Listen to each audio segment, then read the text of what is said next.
아멘. 할렐루야. 네, 주일 오후 예배 자리에 나오신 성도님들을 주 안에서 환영하고 또 축복합니다. 우리 함께 나온 옆 지체를 바라보시면서 인사하겠습니다. 사랑합니다. 축복합니다. 네, 사랑합니다. 축복합니다. 오늘도 우리가 함께 모여 주님의 말씀에 귀를 기울이고 또 그 말씀에 순종할 때에 하나님께서 우리를 통하여서 놀라운 일을 행하실 줄로 믿습니다. 여러분, 우리는 정보가 넘쳐나는 시대 가운데 살아가고 있습니다. 여러분, 하루에도 수많은 지식을 접하고 있는 줄로 압니다.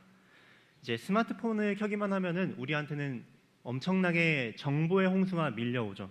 그래서 스마트폰으로 요리법도 볼 수가 있고, 운동하는 방법도 볼 수가 있고, 아니면 인문학적인 영상 또는 설교 영상, 신학적인 영상도 우리는 많이 볼 수가 있습니다. 그리고 그 영상들을 다 보고 나면은 우리의 마음속에는 이런 마음이 듭니다. 내가 이제 이걸 안다. 이 영상을 보고 나면은 영상을 다 봤으니까 나도 이제 이 내용을 이제 안다라는 느낌이 우리 안에 생기곤 합니다. 그래서 새로운 요리를 해보고 싶으면은 요리 유튜브 영상 몇 개를 보고 그 영상 속에 재료를 준비하고 이제 할 수 있겠다라는 생각이 우리 안에 들곤 하죠. 저도 그런 경험이 있는데요. 이제 집에 미역이 있길래 이제 유튜브에서 미역국 만드는 영상을 한번 살펴봤습니다. 그래서 한번 미역국을 만들어 봐야겠다 하고 유튜브에서 검색을 해가지고 이제 재료를 확인하고 어떻게 미역국을 끓이게 되는지 그 과정도 쭉 한번 살펴봤습니다.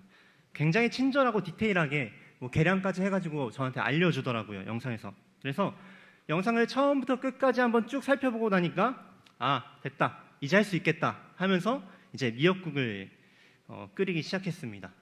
그래서 재료를 모두 준비하고 영상에서 알려준 그 순서대로 그 방법과 시간에 맞춰서 이제 미역국을 열심히 끓였거든요.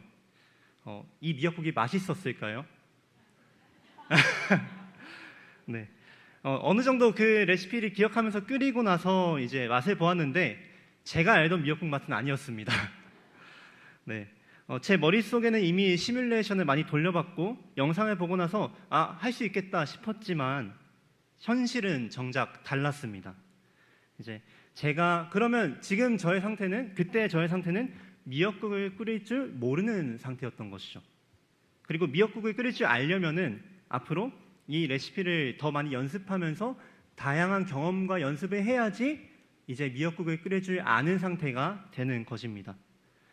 그런데 이런 일이 요리뿐만은 아닌 것 같습니다. 여러 가지 운동과 공부를 할 때에도 이론을 보고 이제 자세를 배웠는데 내 몸과 머리가 따라주지 않는 그런 경험들을 여러분들 많이 하셨을 것입니다.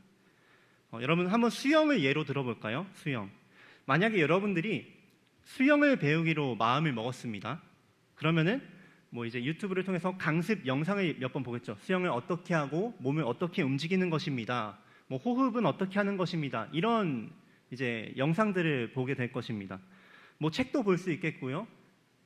그렇게 여러 가지 사전 공부를 할 수가 있죠. 그런데 이런 많은 공부와 사전 지식이 있다고 해도 우리가 정작 물속에 발을 하나도 담그지 못한다면은 우리는 여전히 수영을 하지 못하는 사람입니다. 물속에 몸을 던져서 허우적거리고 물을 먹어보고 물살을 느껴봐야 비로소 우리가 수영을 할 줄 아는 상태가 되어갈 수 있는 것이죠. 생각해보면 우리의 신앙도 이와 다르지 않은 것 같습니다. 주일마다 예배에 나오고 설교 말씀을 듣고 때로는 성경 공부도 하고 묵상집을 읽으면서 좋은 말씀을 하루의 시작의 힘으로 이제 삼고는 합니다. 하지만 그 말씀들이 정말 내 삶을 움직이고 있는지 곰곰이 돌아보면 여러분 어떻습니까? 말씀을 묵상할 때 맞아, 정말 좋은 말씀이었지, 나 오늘 은혜 받았어 하고는 며칠 지나면은 그 내용이 잘 기억나지 않을 때가 많지 않습니까? 가끔은 우리가 교회에서 신앙생활을 오랫동안 했다는 것이 오히려 우리를 더 속이게 만들기도 하는 것 같습니다. 나는 말씀을 많이 들었으니까, 나는 신앙이 있는 사람이니까, 다 아는 내용이니까, 이런 마음을 품고 말씀을 접하다 보면은 내 삶은 그대로인데 바뀌지 않는 우리의 현실을 마주하게 된다는 것이죠. 어쩌면 우리 안에는 말씀을 들었다면은, 내가 이제 좀 마음의 울림을 받고 은혜를 받았다는 느낌이 든다면은 이제 이 말씀을 내가 아는 것이다 라는 착각이 우리 안에 자리 잡고 있는 것일지도 모릅니다. 그런데 여러분, 하나님의 말씀은 단순한 정보가 아닙니다. 말씀은 우리의 마음과 삶을 비추는 거울이고 우리를 변화시키는 능력이죠. 그런데 말씀을 듣기만 하고 알기만 하고 공부만 하고 그렇게 머릿속에 담아만 두고 정작 실천하지 않는다면 말씀은 결코 내 삶을 바꾸지 못한다는 것이죠. 그래서 야고보서는 오늘 우리에게 직설적으로 질문을 하고 있는 것입니다. 야고보서 1장 22절은 이렇게 나옵니다. 제가 읽어드리겠습니다. 너희는 말씀을 행하는 자가 되고 듣기만 하여 자신을 속이는 자가 되지 말라. 아멘. 나는 듣기만 하는 자인가? 아니면 행하는 자인가? 오늘 여기 모인 우리 모두가 바로 이 하나님의 말씀 앞에 정직하게 서게 되기를 소망합니다. 그리고 이 말씀에 따라 행하게 되기를 간절히 소망합니다. 그러면 본문을 함께 살펴볼 건데요. 야고보서 1장 23절과 24절 말씀을 함께 읽어보겠습니다. 시작. 누구든지 말씀을 듣고 행하지 아니하면 그는 거울로 자기의 생긴 얼굴을 보는 사람과 같아서 제 자신을 보고 가서 그 모습이 어떠한지를 곧 잊어버리거니와. 아멘. 여기서 야고보 사도가 전해주는 그림은 아주 선명합니다. 바로 말씀은 단순한 정보가 아니라 우리 마음과 삶을 있는 그대로 비춰주는 하나님의 거울이라고 하는 것이죠. 여러분, 우리가 매일 아침 거울을 왜 봅니까? 내 얼굴에 뭐가 묻었는지, 내 머리가 흐트러지진 않았는지, 내가 화장이 잘 되었는지 확인하고 그 다음에 무엇을 하기 위해서 봅니까? 고치기 위해서 봅니다. 그런데 만약에 거울을 보고 나서도 아무런 수정 없이 보고 확인만 하고 끝난다면은 거울의 효과는 아무것도 없는 것이죠. 내가 그 거울 앞에서 내 모습을 보고 고치고 다듬고 정리를 해야 비로소 거울의 역할이 완성되는 것입니다. 야고보 사도는 우리의 신앙의 민낯을 너무 날카롭게 보여주고 있습니다. 말씀을 듣고도 실천하지 않는 사람은 거울로 내 얼굴을 들여다보고 보자마자 돌아서고 잊어버리는 자와 같다. 이렇게 말을 하고 있는 것입니다. 듣기는 참 잘 듣고 묵상은 잘 하였는데 실제로는 변화가 일어나지 않는 신앙, 우리의 머리와 몸으로는 은혜를 받았다고 하는데 삶은 여전히 그대로인 상태, 삶과는 분리된 채 그저 머릿속에만 남아있는 말씀, 그게 바로 거울을 보고 잊어버리는 사람의 모습과도 같다는 것입니다. 이 말씀을 전하다 보니까 저 스스로도 참 마음이 굉장히 무거워졌습니다. 왜냐하면 주일마다 말씀을 전하고 이 말씀을 붙잡고 살아가야 하는데도 저의 삶을 돌아보면은 주일이 지나고 월요일만 되면은 금방 제가 했던 말씀도 잊어버리는 저의 모습을 돌아보게 되기 때문입니다. 그럴 때가 너무나도 많았기 때문이죠. 말씀은 분명 내 삶의 더러운 부분을 비추는데, 그래서 이런 모습은 고쳐야겠다, 말씀 앞에서 내가 회개하며 다시 회복되고 돌아서야겠다, 실천해야겠다라고 다짐은 하지만 어느새 그 다짐과 결단은 잊어버린 채 제자리로 또 돌아가는 우리 스스로의 모습, 저의 모습을 보았던 것이죠. 여러분들은 이 말씀 앞에서 어떤 찔림이 있으십니까? 여러분들은 이 말씀의 거울 앞에서 스스로의 어떤 모습이 거울에 보이십니까? 하나님은 오늘도 말씀이라는 거울을 여러분들 앞에, 저의 앞에 놓으셨습니다. 그래서 바라는 것은 저와 여러분들이 이 말씀의 거울 앞에서 자신의 잘못된 모습과 더러운 모습들을 돌아보고 이후에 그냥 잊어버리는 것이 아니라 말씀을 따라 다듬고 바꾸고 새롭게 살아내는 삶을 살게 되기를 간절히 소망합니다. 그렇다면 여러분, 우리가 말씀이라는 거울 앞에 서서 단순히 보는 것에 그치지 않고 삶으로 살아낸다는 것은 과연 어떤 모습일까요? 야고보 사도는 거울 비유를 마치고 나서 듣기만 하는 신앙으로는 절대 누릴 수 없는 참된 복을 분명하게 이야기하고 있습니다. 함께 야고보서 1장 25절 말씀을 읽겠습니다. 시작. 자유롭게 하는 온전한 율법을 들여다보고 있는 자는 듣고 잊어버리는 자가 아니요 실천하는 자니 이 사람은 그 행하는 일에 복을 받으리라. 아멘. 야고보는 여기서 이 말씀을 이렇게 표현합니다. 자유하게 하는 온전한 율법. 여러분, 말씀이 왜 우리를 자유롭게 할까요? 세상은 하나님의 말씀은 여러 가지 율법과도 같아서 나를 억제하고 구속하는 규칙으로만 생각할 때가 굉장히 많습니다.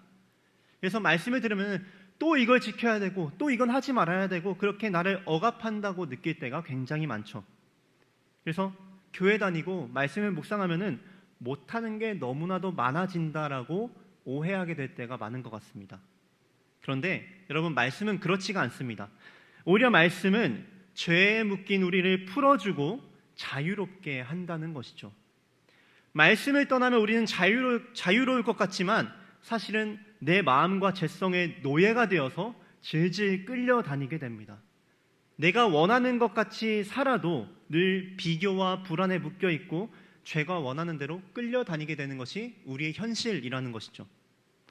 하지만 말씀은 나를 죄의 종에서 벗어나게 하여서 하나님의 뜻 안에서 누리는 참된 자유로 우리를 인도합니다. 그래서 말씀은 우리를 억누르는 것이 아니라 묶인 인생을 풀어주고 진짜 나답게, 하나님 안에서의 진짜 나답게 살아가게 한다는 것이죠.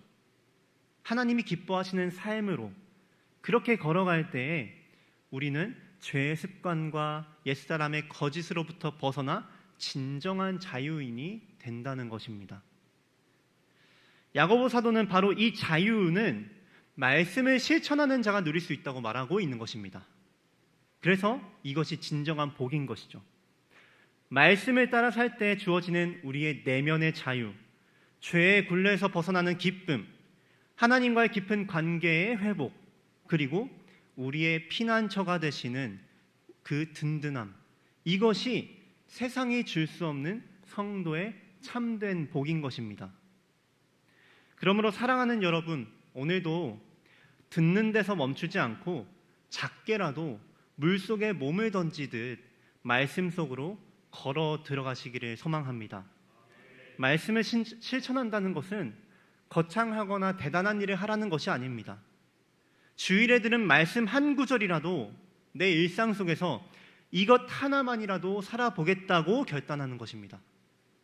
사랑하라는 말씀을 들었으면 먼저 가장 가까운 사람에게 사랑의 마음을 열어서 작은 말 한마디라도 따뜻하게 해보는 것입니다. 용서하라는 말씀이 찔림이 되었다면 마음속에 걸렸던 그 관계를 위해 작은 기도를 드리고 마음의 문을 열어보는 것입니다. 염려를 맡기라라는 말을 들었다면, 말씀을 들었다면 혼자 붙잡고 있던 걱정을 하나님께 계속해서 내려놓아 보는 것입니다. 그 작은 기도를 계속해서 올려드려 보는 것이죠. 이렇게 우리가 말씀 속에 걸어가서 말씀을 행할 때에, 그렇게 될 때에 말씀이 비로소 내 안에서 살아 움직이고 그 말씀이 나를 자유롭게 하고 하나님께서 약속하신 그 복이 우리의 삶 가운데 분명하게 열매 맺게 될 것입니다. 이제 말씀을 마무리하겠습니다. 여러분, 우리가 처음에 나눈 그 수영 이야기를 잠깐 떠올려 봅시다. 수영은 머리로만 배우는 것이 아니었죠. 물속에 들어가 허우적대기도 하고 물을 때로는 먹기도 하고 몸으로 물살의 차가움을 가르기도 하면서 그렇게 겪을 때에야, 경험을 할 때에야 비로소 우리는 수영을 알게 되고 물에 뜨는 법을 배우게 됩니다. 우리의 신앙도 이와 같다는 것이죠. 말씀을 아무리 많이 듣고 배워도 그저 머릿속에만 담아두면은 내 삶은 크게 달라지지가 않습니다. 하나님의 말씀은 듣기만 할 때에는 그저 정보로서 머물지만 그 말씀을 나의 삶에 가지고 와서 작은 실천이라도 할 때에 그 작은 실천을 통하여서 내 안에서 말씀이 살아 움직이게 된다는 것입니다.